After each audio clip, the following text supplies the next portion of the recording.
The third pillar of faith is answers to the unknowable. What happens after we die? How did we get here? Why are we here? These are burning questions in any person's mind, and rightly so. It's only natural to see an inevitable event like death approaching, realize that we know nothing about it, and fear it. It's also natural to look around at the world and the universe and wonder how something so magnificent and complex could have arisen without a designer, a plan, or a purpose. But the problem with superimposing faith into the places we don't understand is that we'll never learn anything about it if we don't try to learn it, if we just assume that it's God's domain. And this is actually a very big assumption to make. It assumes first that there is a God, second that God did make the universe, third that God intervened in some way to give us a message, and fourth that that message was not misinterpreted, misheard, mistranslated, or edited. I'm going to show you why the evidence is not in favor of these assumptions being true. It used to be common knowledge that a rainbow was God's promise to never flood the earth, that languages were born in a tower that tried arrogantly to reach heaven, that the earth was flat, that unicorns and dragons were real, and that women had pain in childbirth because God was punishing Eve for being tricked into disobeying him. It was also believed and taught that God created the earth from nothing and humans from dust, or in the case of women, from the rib of a man. When we stopped groveling and started actually wondering about these facets of our world, we started gaining immense amounts of knowledge. We now know that rainbows are caused by the refraction of light through water droplets in the air. Language evolved culturally as a consequence of enlarged brains and social structures, and continues to change to this day. The Earth is definitely not flat. It is oblate spheroid. Unicorns and dragons, alive or dead, have never been seen. And women go through intense pain in childbirth because the human brain, and subsequently the human head, has become very large, and a preborn infant must perform acrobatic maneuvers just to get out of the birth canal. We also know, based on measurements and years of scientific data, that an event called the Big Bang launched the start of our universe, the unfolding of space-time and matter. Over 200 years ago, Charles Darwin discovered the key to the complexity and diversity of life forms on Earth: evolution by natural selection. Scientists are currently working on unlocking the origins of life, how basic organic chemicals came together to form the first simple living organism, which then evolved into complexity. A scientist named John Sutherland published an article in the March 2009 edition of Nature journal, in which he details how his lab was able to form half of the needed components for an RNA molecule just by mixing chemicals, not directly intervening.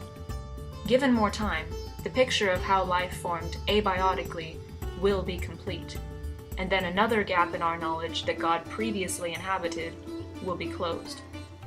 By leaving out the idea that God made or caused things, we then have room to study the phenomena and discover the actual cause, and nothing we have found has indicated supernatural beings. Material explanations always suffice. Of course, now we have to consider the questions of meaning, why we are here, and what will happen to us. Many of these are considered unanswerable. In fact, in all of history, only religions have ever claimed to have intimate knowledge of the answers. Most people will humbly admit that they don't know, but religion insists that it has found the answers. Never mind the fact that no two religions can seem to agree on said answers.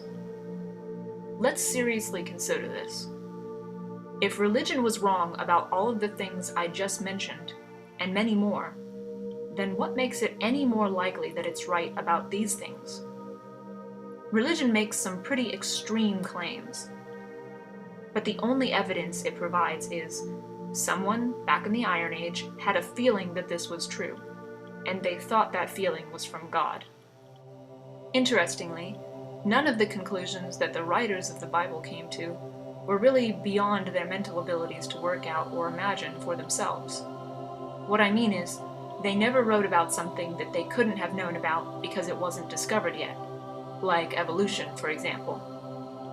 Or even simpler, they never wrote about bacteria. If God could directly intervene by inspiring men to write the Bible, why couldn't he tell them some useful things, like wash your hands before you eat, or if someone is sick, keep them isolated? He didn't have to get into details of germ theory, but he could have saved a lot of people from suffering needlessly if he had been a bit more thoughtful in his guidance. When you think about the Bible practically, it becomes kind of obvious that men could have written it without God's intervention. If they really believed they were hearing God's words, perhaps they were just mistaken, because there are far too many things lacking or wrong in the Bible that should have been fixed if it were inspired by an almighty being. So it seems we're left answering the tough questions on our own. We definitely all must think about our purpose in life, and what will happen once we're gone. But instead of basing your life and death around the assumption that you must obey a God you have never actually seen or heard from, and who would supposedly inspire the writing of a book that has some very serious problems, why not figure out a way to live your life to its fullest potential? Find a goal that makes you happy and contributes to a productive society, or at least doesn't harm it. Wouldn't this be a better, more self-affirming way of living? You can decide your own fate. You may not know what's coming when you die, but you also don't know what's going to happen tomorrow, or a minute from now. Does that mean you live your life in fear of the unknown? No. Live your life the way you want to, knowing that even if when you die there is nothing for you afterwards, then there are still people you leave behind, and they matter. You can live your life for them, for your loved ones, and all the people and events that will come after you. You can leave this world knowing that it is a better place for your having been in it. In short, don't live your life based on the teachings of a book that has been proven wrong many, many times. Find your own path in life, and enjoy it. The fourth pillar of faith is spirituality. This is perhaps the strongest reason that people turn to religion, and the most tragically misapplied. When religious people pray, or go to church, or sing a hymn, they literally feel a presence, a sense of something beyond them. I remember this quite well from my former religious life. It was a feeling of my mind opening, receptive to God's will. It was the feeling that I was small and insignificant, but I didn't even care, because I felt there was something out there greater than I was. I say this sort of experience is misapplied because people have come to call these combined feelings of love and wonder and awe a spiritual experience, and spirituality is associated with religion. And so people have come to believe that religion is the only thing that can offer them these immensely important emotions. Fortunately, I think this misapprehension has more to do with a lack of talking about it than any resistance to the idea.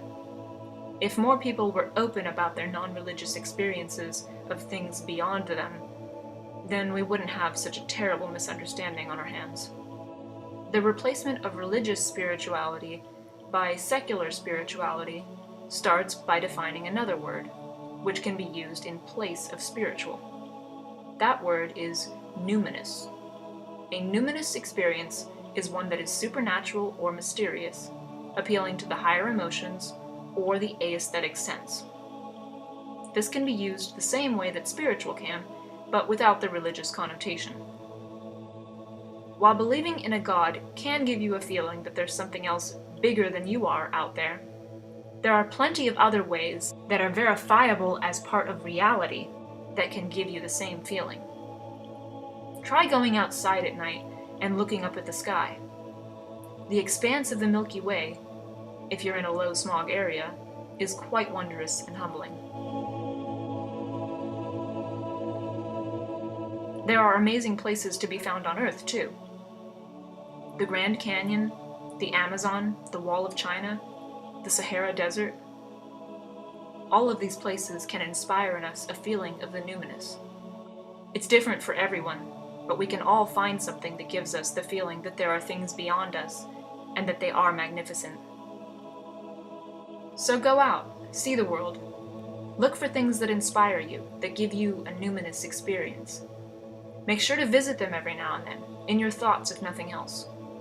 This will invigorate your senses and remind you that there are greater things out there, and we can feel in awe of them, but we can also seek to understand them, and in that understanding, we can become greater as well.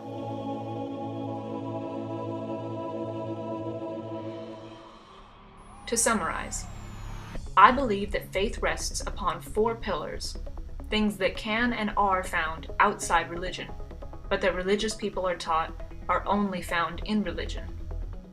The first pillar is the church community and support system it offers, but this can be replaced by the support offered from loved ones, neighbors, and colleagues.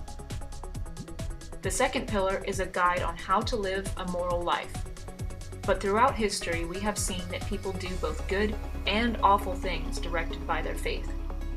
Morality is very obviously not derived from faith. We can each come to live a moral life based on the general well-being and happiness that our actions and decisions cause. The third pillar is answers to deeply burning questions about the world and our place in it.